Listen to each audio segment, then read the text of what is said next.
2 out of the Fez. First question I have for you is, are you ready to laugh? Yeah! Good. You won't have to sit here in awkward silence for much longer. We found out from yesterday's show that our runtime should produce approximately 10:30, which means I'm going to talk less between shows. Aha! So, let's get straight to it. Our first show this evening is Grimaldi's Chicken, and it was the first Out of the Hat show that was ever performed. For those of you who don't know, wait, how many of you have been to an Out of the Hat show? How many of you have performed in an Out of the Hat show? Good, good. Then you're aware of how the process works, but for those not violently yelling, I will explain. A while back, Greg Gassman and I did some theater, maybe with you guys too. And then I went on a hiatus. I said I wouldn't do anything original. So he came to me with different projects, and I said, no, Greg, we have to do nothing, only original.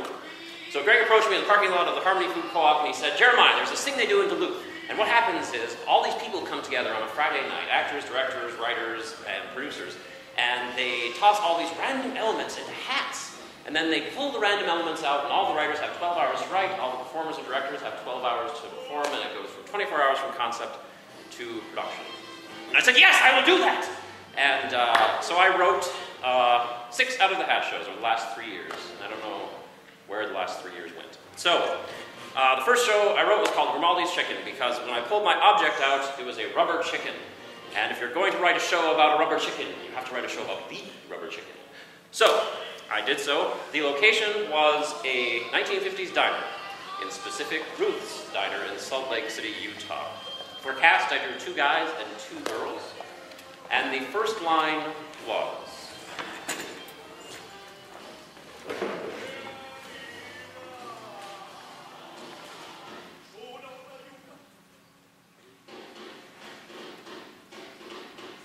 I want a divorce. Again. no!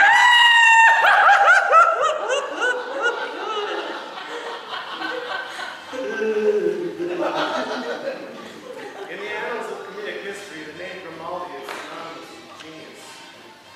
Joseph Grimaldi, who was born in 1778 and lived till 1837, was known as a master of his field. He took his lessons from the book of Commedia dell'arte and raised them to universal hilarity. The history books fail to mention, however, the name Stanley Grimaldi. In 1957, Stanley Grimaldi and his wife Veronica were living a squalid existence in Salt Lake City, Utah. There, Stanley was attempting to hawk his own particular brand of funny to a local population that believed largely that, like caffeine, comedy was most likely a sin. Forced by these consequences to live on Veronica's meager wages as a law clerk, their relationship came to a breaking point, here, at Ruth's Diner. Stanley had just been given the ultimatum, again.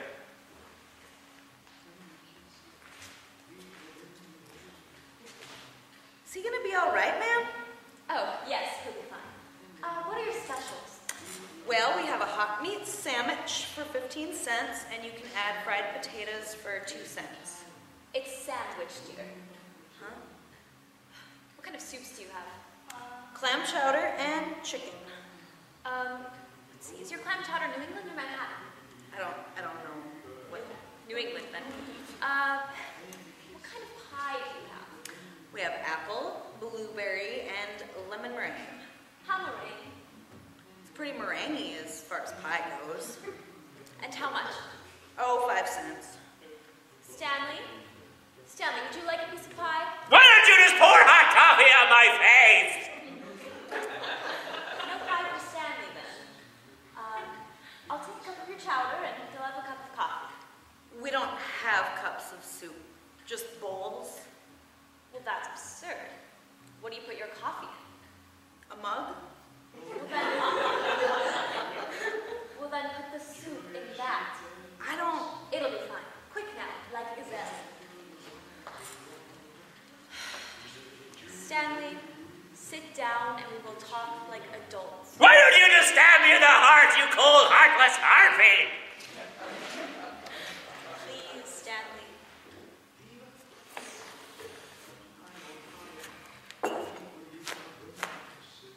Only because you said the magic word. Thanks. Now, Are you sure you wouldn't like some more pie? I can call the waitress back. What about a bullet? Do you think they got bullets in this joint?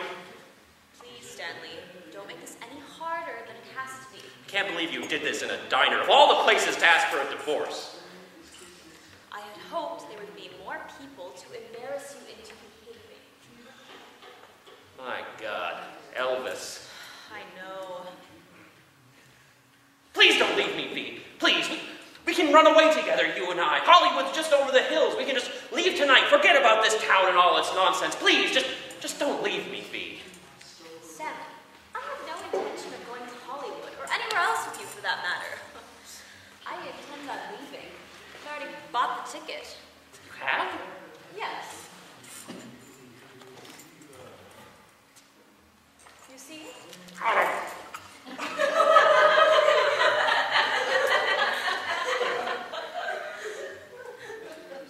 No outside food in here, sir. Let him finish. Thanks, you're a lifesaver. You're gonna be okay, kid. Well, I guess you're not going anywhere. That was my receipt. I see. I could have stopped you, but I didn't. I noticed that. Oh. Waitress. You call me Penny, ma'am. I feel like we've become such good friends in the last 5 minutes. Oh, thank you, honey. You may continue calling me ma'am. Well, what can I do for you? What is this fly doing in my soup? I think it's drowning.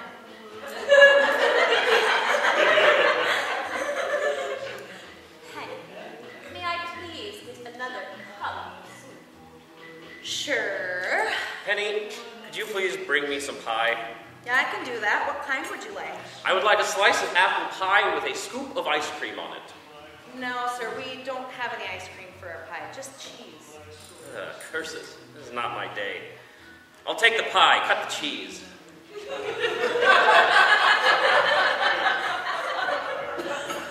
Well, I'm glad to see that you have your appetite back. I think I may have a paper cut on my uvula.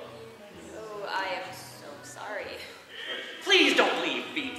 We can make it work. I'll stop selling comedy jokes and get a real job, selling gas at the A&P for Dick and Jane. It's not that easy, Stanley. Is it somebody else? It's everyone else, Stanley.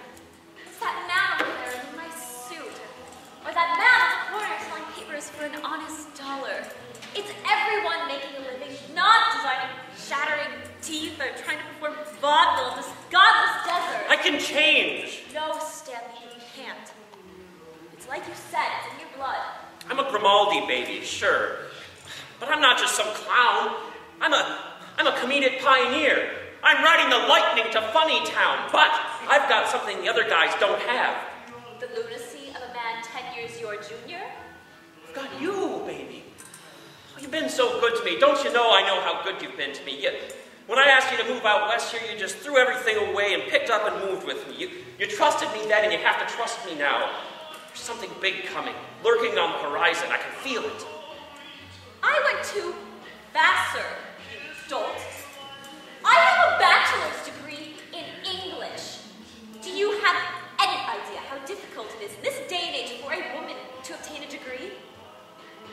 I have sacrificed my life, both personally and professionally, to cultivate this dreadful little quest of yours. Oh, Elvis! No!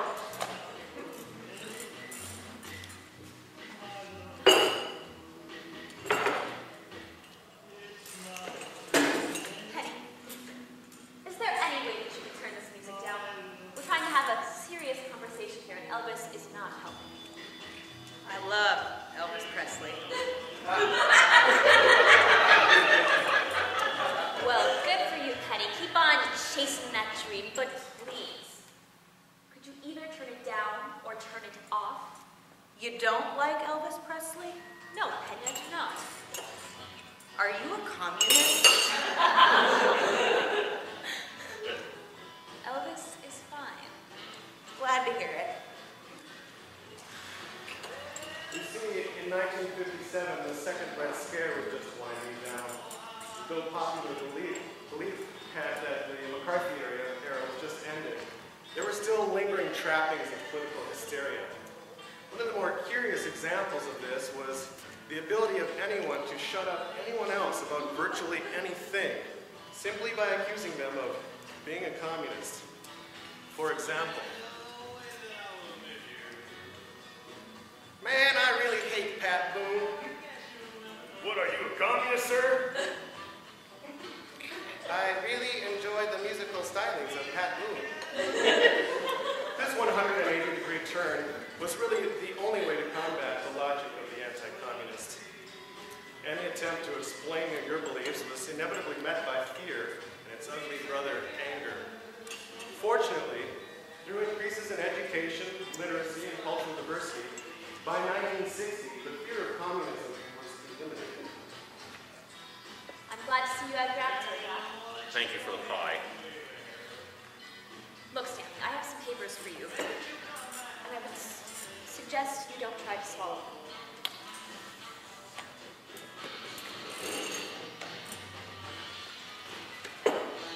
What's this? Divorce papers, Stanley. Why so many? Divorce is very difficult, Stanley. Wouldn't it be easier just to stay married? No, Stanley. I can assure you, after being married to you, remaining so would be in no way easy, let alone easier. Doesn't this need a notary? Yes, you can go across the street to the bank when you're finished. What if I change completely? I don't want you to change, Stanley. I don't care if you change. I don't want to be around you anymore. I don't want to see you. I don't want to talk to you. I don't want to be married to you, Stanley. I don't want to be within a javelin's throw of you. Boy, and you throw a javelin far, too. And I will throw it into you if you try to follow me. Where are you going? Check the receipt.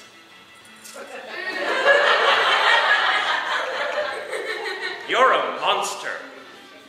You too, darling, you too.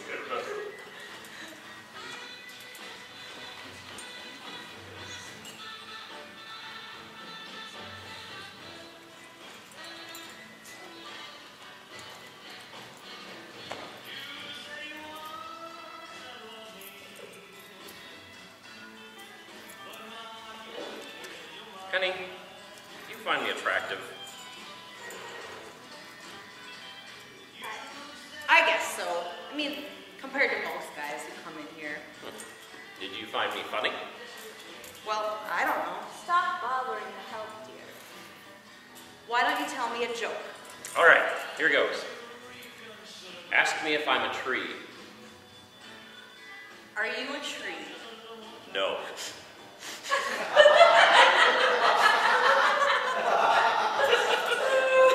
Bless you. Can I get you anything else? I'm fine, thank you. Well, I don't suppose that you're a notary. What's that? We're fine, thanks. More coffee, mister? Yes, thank you. Mister, what's a notary?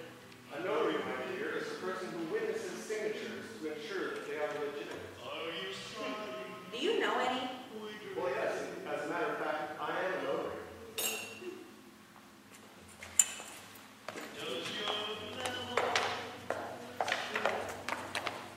Excuse me, sir. Did you say that you were a notary? Well, yes, I did. I am. Oh, well, great. Would you mind notarizing this for us? But I don't think that I... Oh, please sit. Goodness. No, I really don't think I should be in the middle of this. You've been in the middle of this since you came in here. Now, please, sit. Well, okay. What's your name, mister? My name is John. I'm Stanley. This is my wife, Veronica, for a little while longer anyhow, I guess. Charmed. Look, Pete, before we do something we can't take back, there's something I gotta show you. Please, Stanley, let's not take any more of this nice man's time than is necessary. Please, but John, you don't mind, do you? No, of course not, Stanley. There wasn't anything in the news anyway. Just try to pretend like I'm not here. Veronica, listen. When I said I was working on something big, I wasn't just blowing wind up your skirt. I've been working on something. It's bigger than anything I've ever attempted in my whole life. And if it's only half as successful as I think it's going to be, we're going to be rich beyond our possible dreams. Now please, just close your eyes and hold out your hands.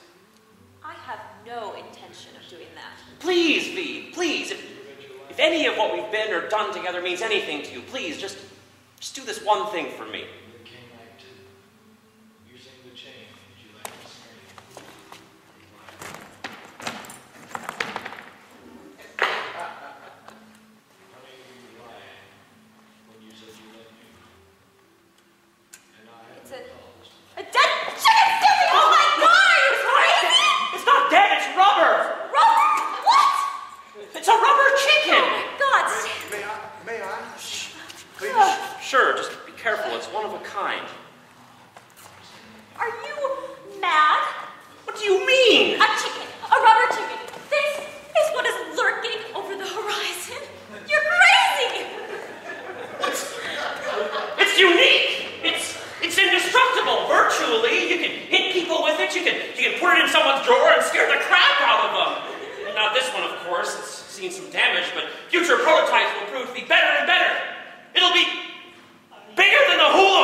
Goodbye, Stanley.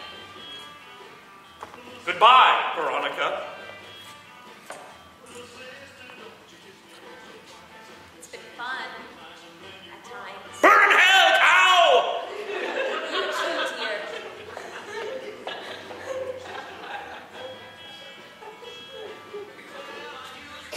Oh, hey there, Stanley.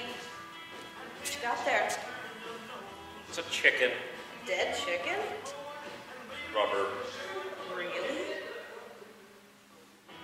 Can I hold it? Sure. Here you go.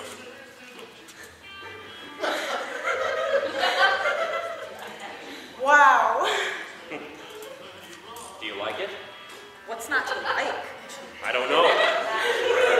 And how did you get the little bumps to work like this?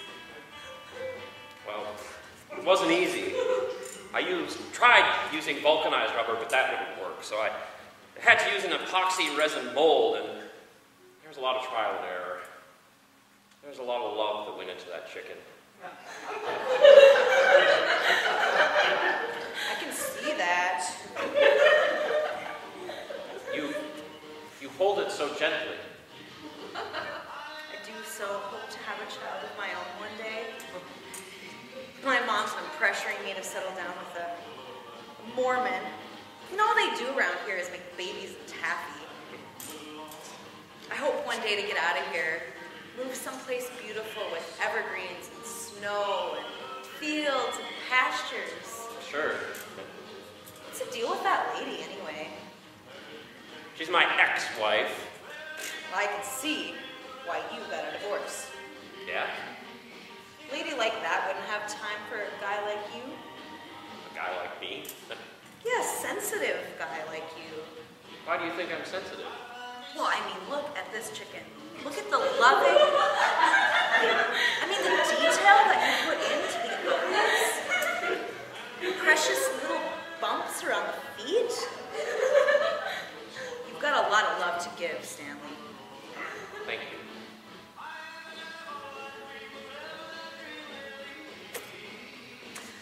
Well, we're going to be closing up soon. I got to go do ketchup and silverware. Do you mind if I just sit here for a while longer? I suppose. You take as long as you like. Thank you.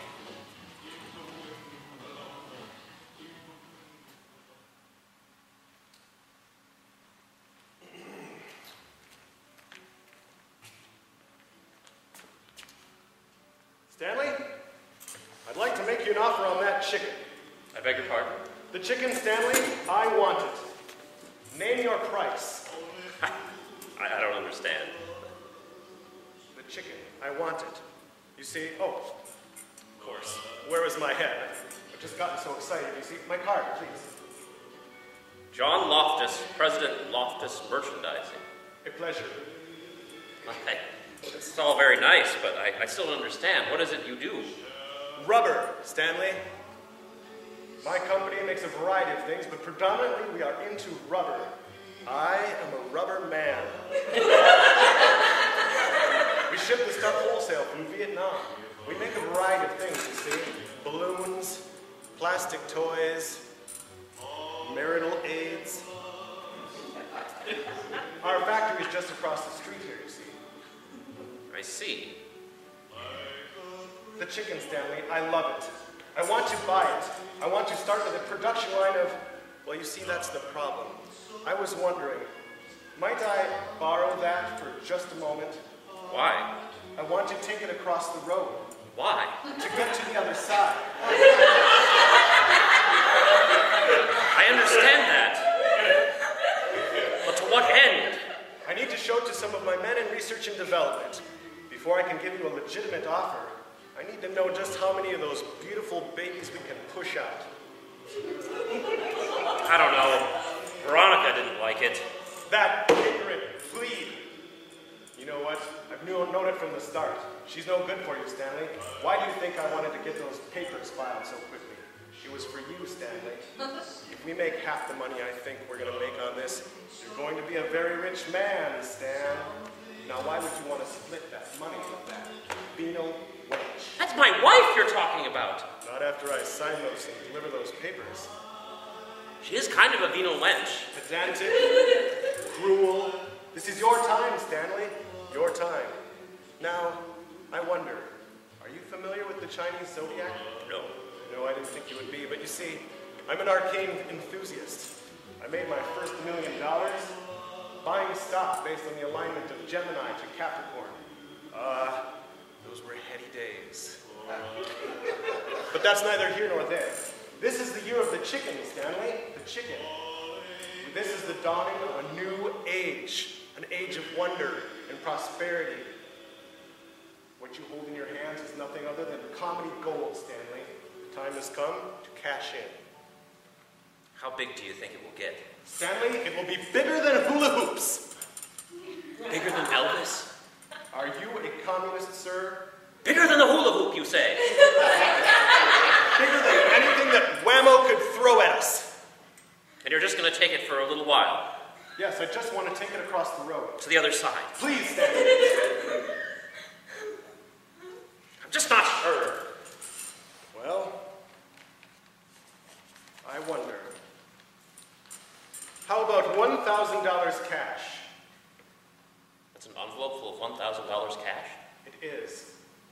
Why do you carry around an envelope full of $1,000 cash? In the hopes that one day I would meet a man and he would sell me a rubber chicken. Of course. Thank you.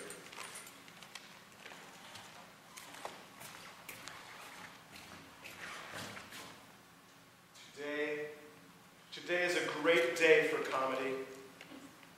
Today we take it back from the dancers and the jugglers. Gone are the days of suffering through the racist minstrel shows and the endless droning of of situational comedy. Gone are the days of suffering through Shakespeare and Bob Hope.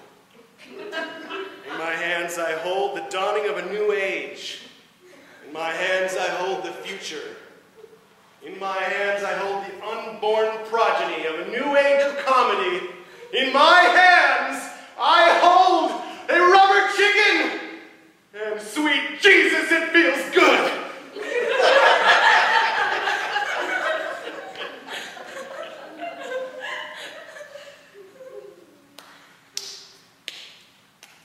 I'm done with the ketchup and silverware. We gotta be closing up soon. Do you have somewhere to go, Stanley? Paris. What?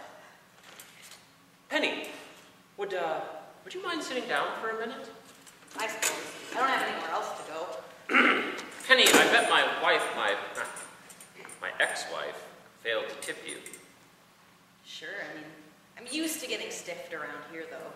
I would like to tip you, Penny.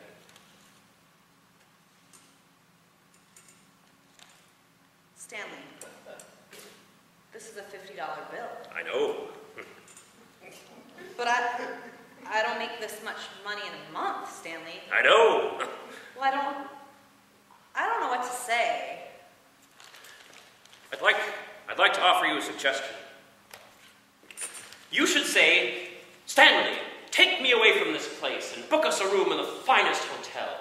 Then begin booking us the fastest plane to France, where we'll pay way too much for bread that's way too hard. We'll make love day and night. Buy me a house in Minnesota with the pastures where we will raise a family away from this godless desert and its humorless people. Yes. To what you said. But do I have to repeat all that? No. No, you do not. Penny, will you be my wife? Stanley, this is really sudden. I know. But if you can believe me, I'm an honest man, a funny man, and I will love you all the days of my life. Stanley. What should I tell my mother, though? Tell her you married a chicken farmer. What, is that true? More or less. Okay, but could you just tell me one more thing before we, go arrange all those flights and eat the hard bread and what? Anything. What made you think to make that chicken? Well, Penny, that's a good question. I mean, there are lots of reasons. It's not easy being a Canadian these days. It's a dark, angry world out there, full of chaos and anger, people fearing one another.